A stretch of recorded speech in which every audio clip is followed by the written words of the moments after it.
Hey, how are you?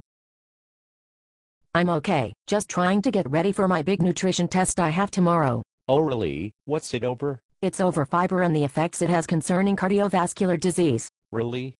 I have always wanted to know more about fiber. Can you tell me anything interesting? Yes, I know a lot of interesting facts about fiber. Did you know fiber can be divided into two categories?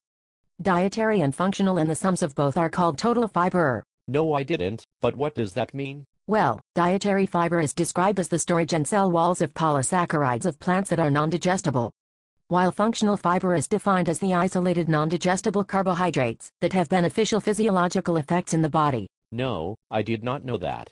Is there anything else you can tell me? Yes, I have a lot more to tell you.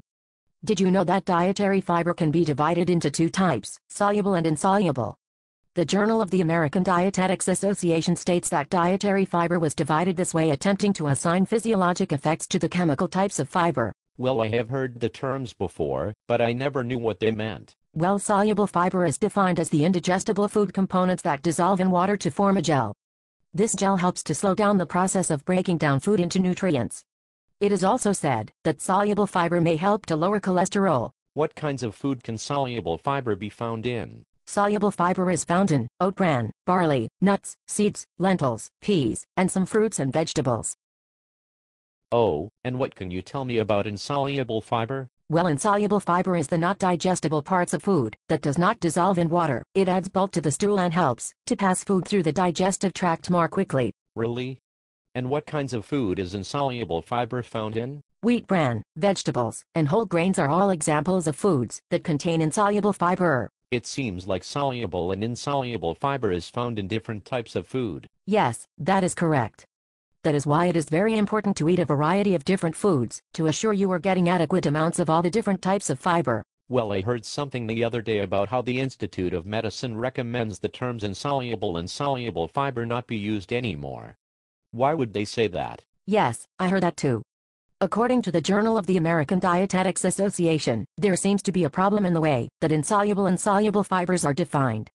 It seems that all naturally occurring soluble fibers meet the definition of dietary fiber, but not all examples of soluble fiber are actually dietary fiber. Then why are the terms soluble and insoluble still on food labels? That is a very good question. When it comes to food labels, the final decision to change them comes from the Food and Drug Administration. It seems like this decision has not been made yet. That's interesting. Is there any way for me to know how much fiber to take in? Yes, I can tell you that. Data is not available to determine an estimated average requirement for fiber, therefore a recommended dietary allowance has also not been developed. For that reason, an adequate intake was developed instead. This suggests that healthy adults should take in 14 grams of fiber daily for every 1,000 calories they eat. Oh, and what about children? How much fiber should they consume daily? It is important that children also take in enough fiber. For that reason, a suggestion was developed called the age+5 rule. This rule states that children should consume a daily amount of fiber equal to their age plus 5 more grams. For example, a 6-year-old should eat 11 grams of fiber daily. That's interesting. But at what age should this rule be applied? The age+5 rule should be used for children over the age of 2. It should be applied through adolescence until the age of 20. This is when the intake reaches 25 grams, which is the recommended amount for adults. That seems like a lot of fiber. Do people really eat that amount? Well, actually that is a problem. Most Americans do not eat enough fiber every day. It is estimated that the average person only eats about half of the recommended amount. That's only 12 to 15 grams a day. That does not seem good.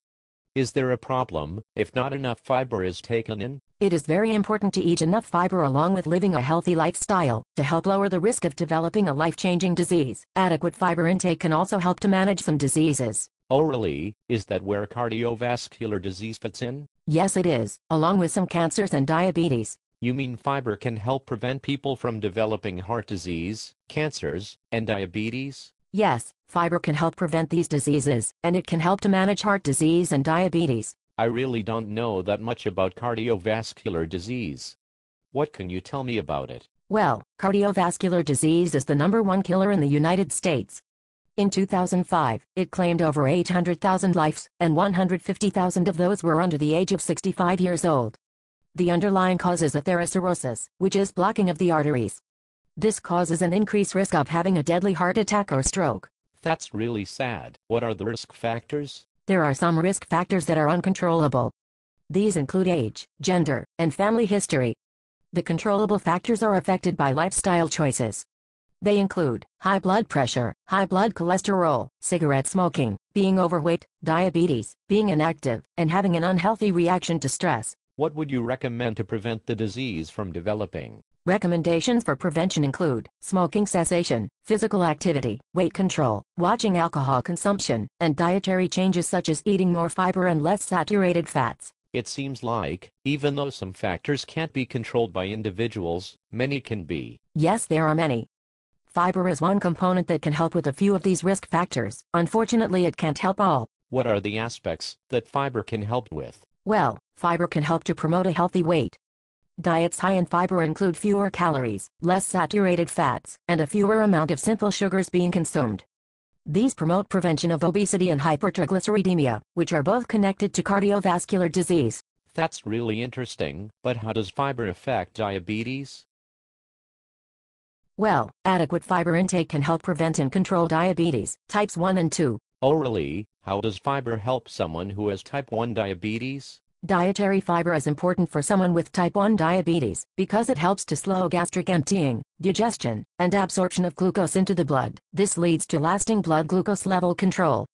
A lower daily insulin level requirement may even occur. And how does fiber help those who have type 2 diabetes? Fiber is important for those who have type 2 diabetes because it has been shown that it can lower the need for insulin. But, how does it prevent the disease from developing in the first place? Fiber is very important for the prevention of type 2 diabetes. A high-fiber diet helps to promote a healthy weight and a healthy diet. This in turn fights against obesity, which is a risk factor for type 2 diabetes. I did not know that fiber helped to prevent cardiovascular disease in so many ways. I thought it just lowered cholesterol. Yes, soluble fiber is responsible for that too. Actually, it is the viscosity component of soluble fiber that lowers cholesterol. The viscosity interferes with bile acid absorption in the ileum in the small intestine. LDL cholesterol is then removed from the blood and converted to bile acid to replace the ones lost in the stool. Soluble fiber also interacts with cholesterol synthesis, which accounts for 3/4 of the total cholesterol in the body. Wow, I had no idea that fiber did that much to treat diseases. Yes, but the key should be prevention. Dietary intake is a major determinant for developing many diseases, including cardiovascular disease. A high-fiber diet is important throughout the life cycle, not just in adulthood when risk for developing these diseases are the highest. Disease prevention starts in the youth. Adults need to be teaching children the importance of a healthy diet. Proper nutrition needs to be developed early to improve the quality of life in the later stages. That is very true. I agree with you.